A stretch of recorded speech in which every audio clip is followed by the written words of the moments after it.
The sudden crack of gunfire shattered the peaceful suburban morning, reverberating through the quiet neighborhood and sending a wave of terror rippling through the calm that had settled over the sleepy town.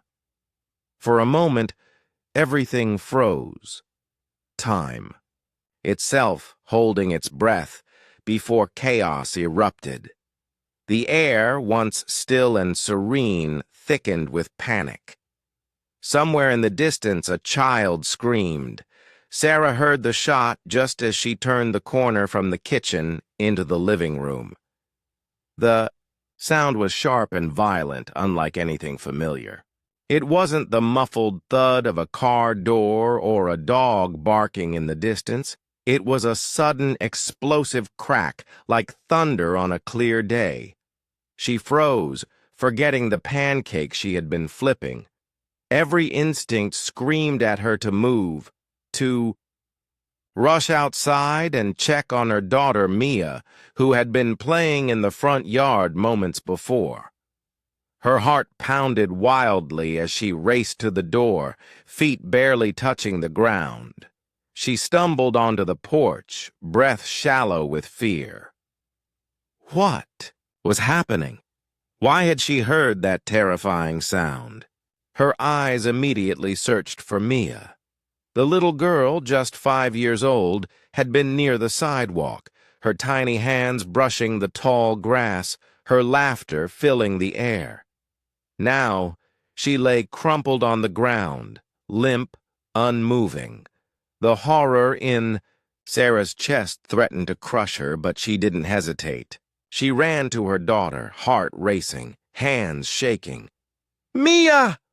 Sarah's voice cracked as she dropped to her knees beside her. Her hands moved frantically, trying to assess the damage.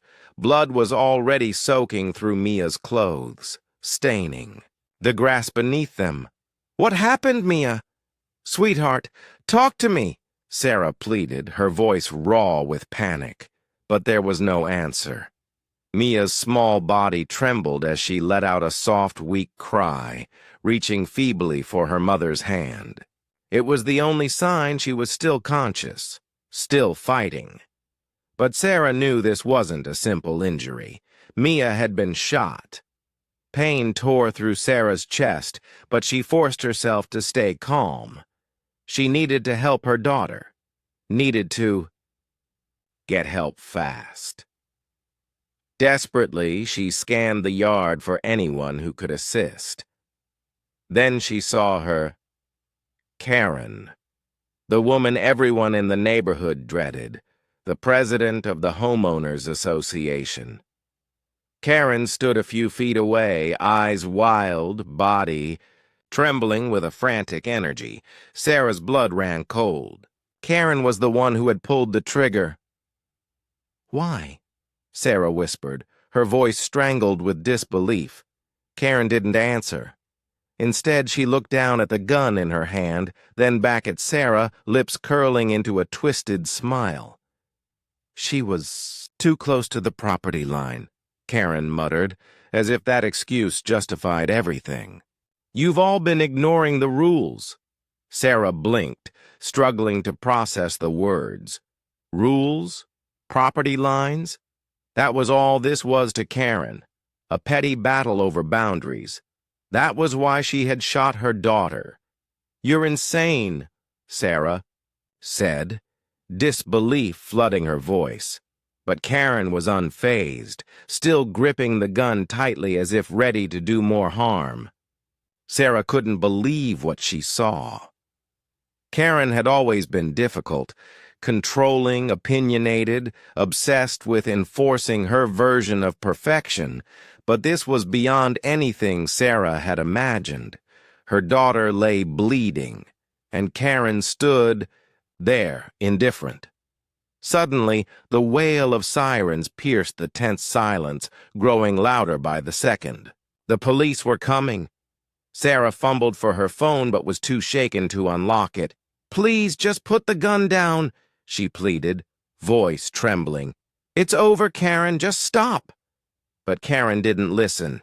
She stepped closer, eyes fixed on Sarah and Mia, unyielding.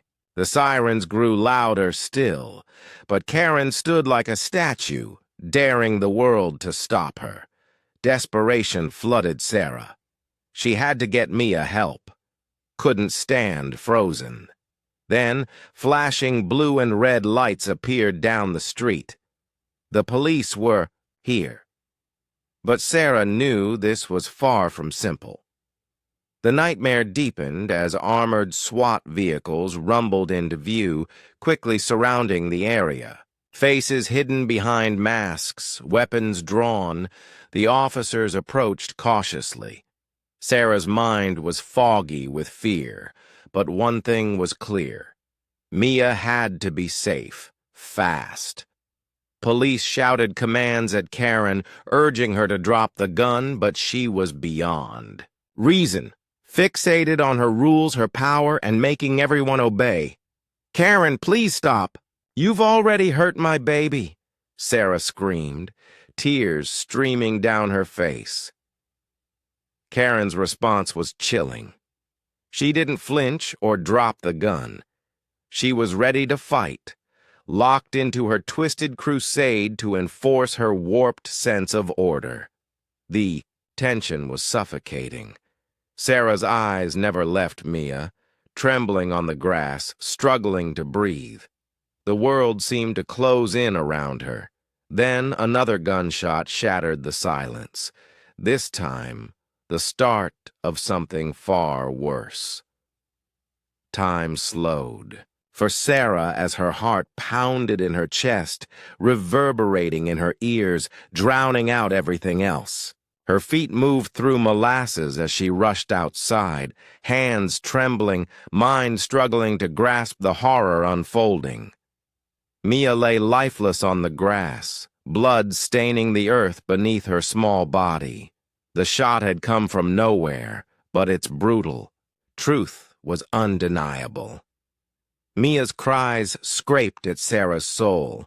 She was still alive, but how badly hurt? Was it too late? Sarah collapsed beside her daughter, breath ragged, hands shaking.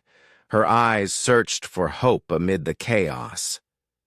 Mia's wide eyes filled with terror, trembling in her mother's arms, cheeks pale, lips stained with blood. "Mia, baby, stay with me. Please stay with me," Sarah whispered through tears, pressing her hand to the wound, trying to stem the bleeding. "Help is coming. Just hold on," she promised. But Mia's cries grew weaker, breaths shallow. Above them, Karen stood eerily. Still, cold, distant, a woman who once fussed over hedges now clutching a gun, void of remorse or humanity. "Why?" Sarah screamed, her voice raw with fear and disbelief. "She's just a child, playing in her own yard." Karen sneered venomously, unbothered by the pain she caused. She was too close to the property line. "You've all been ignoring the rules. This was inevitable. You think you can do whatever you want, but you don't respect boundaries. I'm just enforcing what needs to be done." Sarah's chest tightened. Karen spoke in a detached calm, justifying the unthinkable with a warped sense of control. None of it made sense. Nothing mattered now. Rules, property lines, when Mia lay dying because of a petty dispute. "Please, Karen," Sarah begged, voice breaking. "Put the gun down. Don't make this worse." Karen didn't respond, gripping the weapon with cold indifference. Seconds dragged on, then sirens broke the tension, signaling help was near. But this was far from over. Flashing police lights approached, followed by the rumble of armored vehicles. The SWAT team had arrived. Sarah pressed her hands to Mia's wound, trying desperately to stop the bleeding. Mia's small hands weakly gripped her fingers, her eyes full of fear. "Mom, it hurts." Mia whispered, voice barely audible. I know, sweetheart. Help is coming. Just hold on a little longer, okay? Sarah's voice cracked, but her daughter's strength faded by the second. Behind her, officers shouted commands at Karen, urgency in their voices, trying to de-escalate the nightmare. Drop the gun, one officer yelled, frustration rising. You're under arrest. Drop it now. Karen's response was chilling, cold, mocking. You think you can tell me what to do? You have no power here. I'm enforcing the rules. Sarah's blood boiled. Karen had lost all rights the moment she fired that shot, but the officers didn't know how far she would go. The SWAT team edged closer, guns drawn but cautious, watching her every move. Sarah's mind was a blur. She needed to focus on Mia. Couldn't. Lose her. Karen's voice cut through the haze, trembling with rage. I'm not afraid of you. I'm doing what needs to be done, protecting this neighborhood from people like you. Suddenly, an officer moved stealthily toward Karen, ready to act. Karen, drop the gun now, he commanded, but Karen spun, aiming at the officer, eyes wild. Stay back, she screamed, hands shaking. The SWAT team closed in, surrounding her, weapons trained. Karen's finger trembled on the trigger. Madness burned in her eyes. Time seemed frozen. Sarah heard her heartbeat, the sirens, and Mia's faint breath. This was it. Karen! Sarah shouted, voice desperate. Please don't do this! But there was no turning back. The tension was unbearable. Sarah's chest heaved as she held Mia tightly, the weight of the moment crushing her. Her daughter, pale and weak, clung to life, and Sarah could feel it slipping away. Around them, the SWAT team stood resolute. Karen, once a petty neighborhood bully, had become something far darker. Drop the gun, Karen, one officer commanded. This can end peacefully if you cooperate. Sarah locked eyes with Karen, heartbreaking. There was nothing left of the woman who once fussed about hedges, only cold madness. Karen sneered, defiant. I don't take orders from you. I'm doing what needs to be done. This neighborhood will be better, and I'll make sure of it.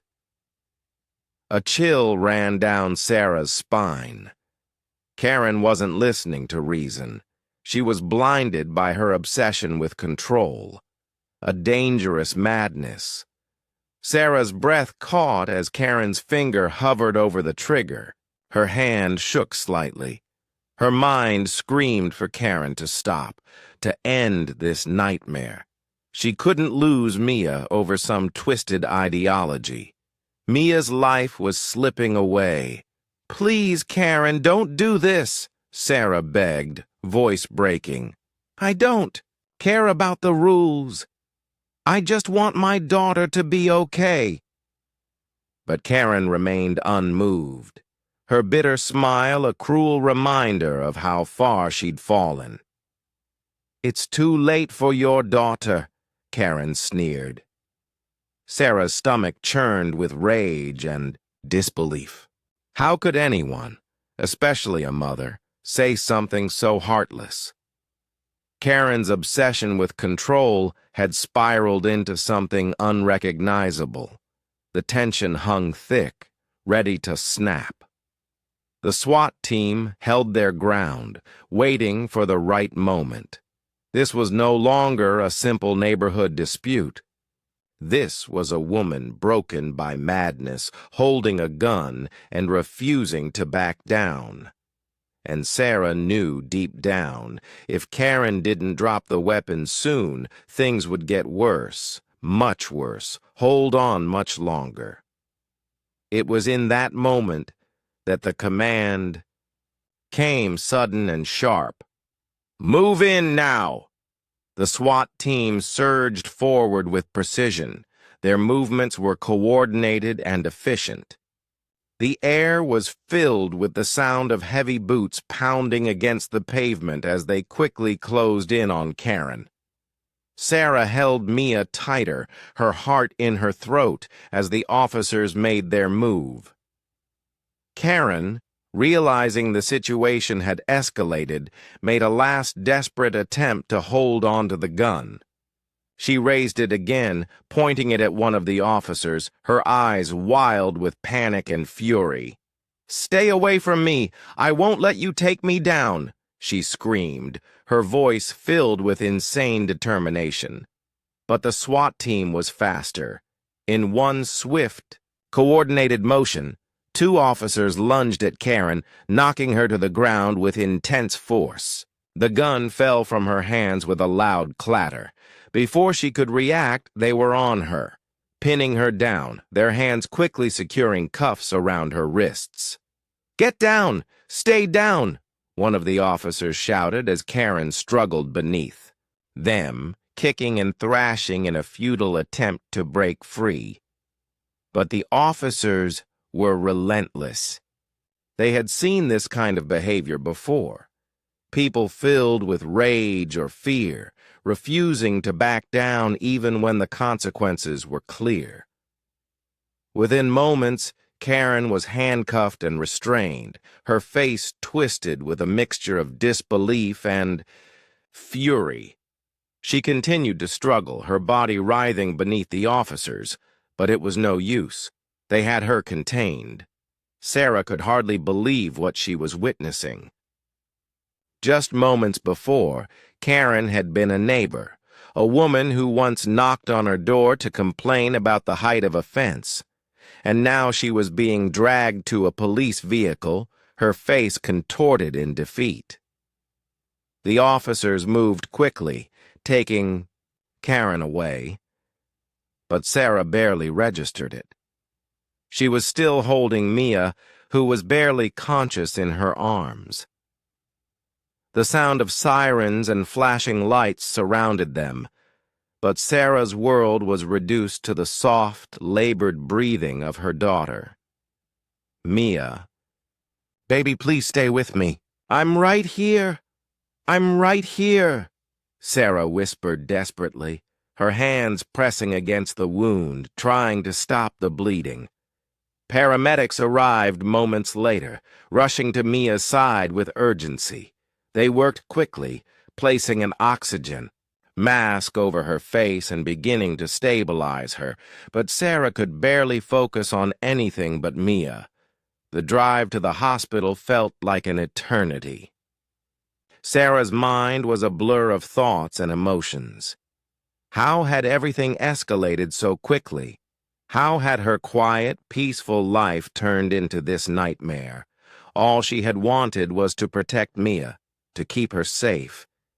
And now her daughter's life hung in the balance because of someone else's delusion of control. Karen was in custody.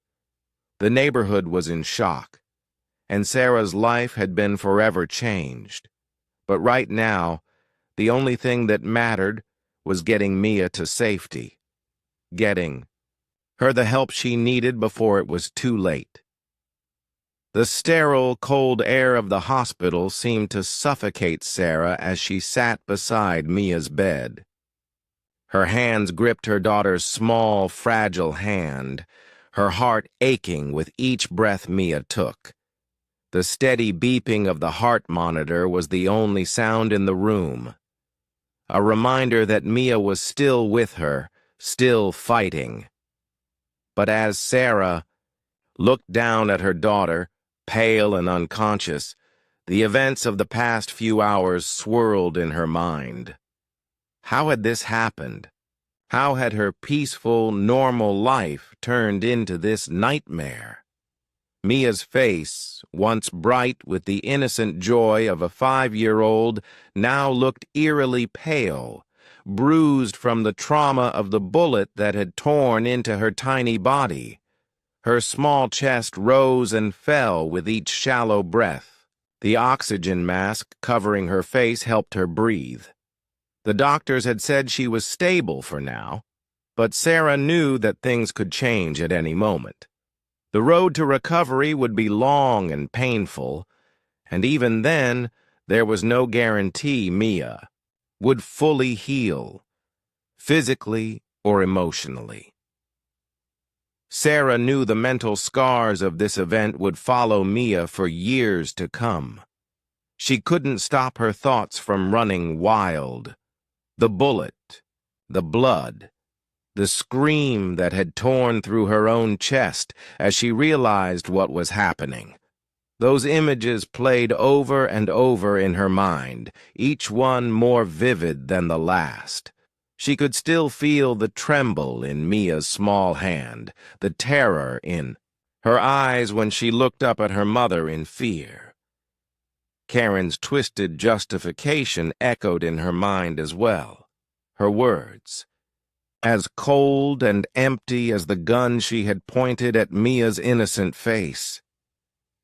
Sarah couldn't believe that someone she had once seen as just a difficult neighbor had become the face of such monstrous violence. The door to the room creaked open, and Sarah looked up to see one of the doctors enter. His face was kind but serious. "Mrs. Mitchell, I know this is a difficult time, but I wanted to update you on Mia's condition," he said gently. Sarah nodded, not trusting herself to speak. Her voice had abandoned her hours ago. "We've managed to stabilize her, and the bleeding has stopped for now. However, the bullet caused significant damage to her abdominal area. We've started the process of cleaning the wound, but the next 24 to 48 hours are critical. There may be complications. It's important we keep monitoring her closely," the doctor explained. Sarah's breath hitched in her throat. For a moment, it felt as though the room was closing in on her. The doctor's words were meant to reassure, but they only heightened her fears. "I know," Sarah whispered hoarsely, squeezing Mia's hand tighter. "Thank you. Just keep her safe." The doctor gave a small, comforting nod. "We'll do everything we can, Mrs. Mitchell. I know it's hard, but we need to let her rest now.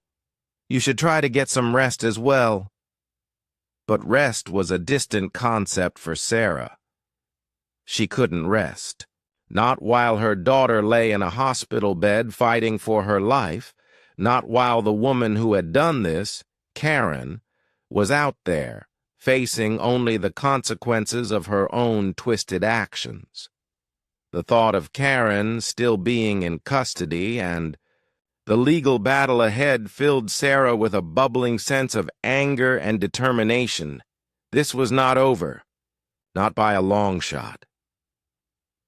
The doctor left the room, closing the door softly behind him. Sarah was left alone with her thoughts. She sat quietly, staring at Mia's pale face, the steady sound of the heart monitor unwavering in the background. How could someone like Karen be capable of such violence? How could she justify it in her mind? Sarah's fingers traced the edge of the hospital bed, her mind racing with 1,000 questions. But none of them could make sense of what had happened. Karen had been so obsessed with power, with her HOA rules, with controlling everyone in the neighborhood. She had let that obsession consume her to the point where a child's life meant nothing to her. Mia had just been a casualty in a war she had created, a war no one else had even known was happening, all. Those petty complaints about property lines and fences were nothing compared to the chaos she had unleashed. But Sarah wasn't going to let Karen's obsession with control ruin everything. She couldn't. Determined not to let this pass without consequences, Sarah made a decision that would change everything. She hired a lawyer, a strong, experienced one with a track record of fighting injustice. She couldn't let Karen get away with what she had done. Karen had taken too much. She had taken her daughter's innocence. She had taken Sarah's sense of security. She had stolen their peace. But Sarah was going to make sure Karen paid for it. "It's too late for your daughter," Karen sneered. Sarah's stomach churned with rage and disbelief.